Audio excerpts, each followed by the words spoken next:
গাজায় ইসরায়েলি হামলায় ২৪ ঘন্টায় প্রাণ গেছে কমপক্ষে ৮২ ফিলিস্তিনির। এ সময় ১৯ শিশুসহ কমপক্ষে ৩০ জন আহত হয়।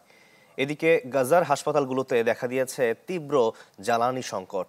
চিকিৎসকরা জানাচ্ছেন, গাজায় অপরিণত শিশু ও ডায়ালাইসিস রোগীর জীবন এখন হুমকির মুখে।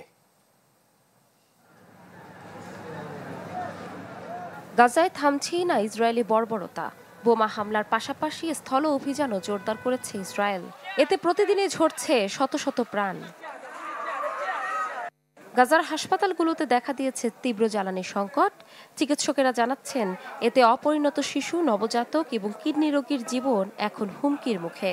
খাদ্যের অভাবে অনাহারে মারা যাচ্ছে শিশুরা। উপত্যকাটিতে দিন দিন ঝুঁকি বাড়ছে দুর্ভিক্ষের। দ্রুত প্রয়োজনীয় সাহায্য ও পরিষেবা পূর্ণ মাত্রায় চালু না হলে অপুষ্টি ও অনাহারে শিশু মৃত্যুর সংখ্যা বাড়তে পারে বলে শঙ্কা করা হচ্ছে।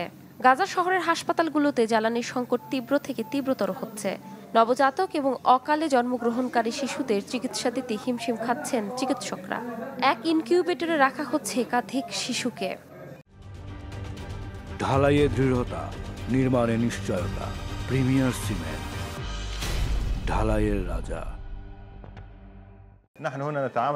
আমরা নবজাতক শিশুদের, বিশেষ করে অকাল জন্মগ্রহণকারী শিশুদের গুরুতর পরিস্থিতি মোকাবেলা করছি। তাদের বেশিরভাগই জন্মের সময় অক্সিজেন পাওয়া থেকে বঞ্চিত থাকে এবং তাদের স্থিতিশীল করার জন্য ভেন্টিলেটরের প্রয়োজন হয়।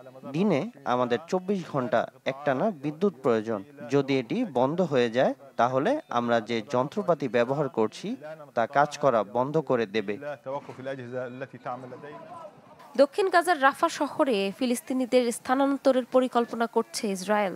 এই সিদ্ধান্তকে জাতিসংঘের এক বিশেষজ্ঞ ঘন বসতিপূর্ণ বন্দি শিবির হিসেবে আখ্যা দিয়েছেন।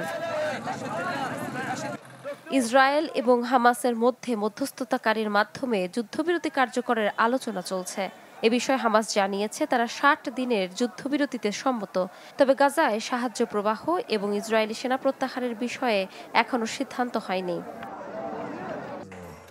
এদিকে ইসরায়েলের প্রধানমন্ত্রী বেনিয়ামিন নেতানিয়াহু যুদ্ধবিরতি নিয়ে জানান, তারা আলোচনা করতে প্রস্তুত, তবে শর্ত জুড়ে দেন হামাসকে গাজায় শাসন ও সামরিক ক্ষমতা ছাড়তে হবে।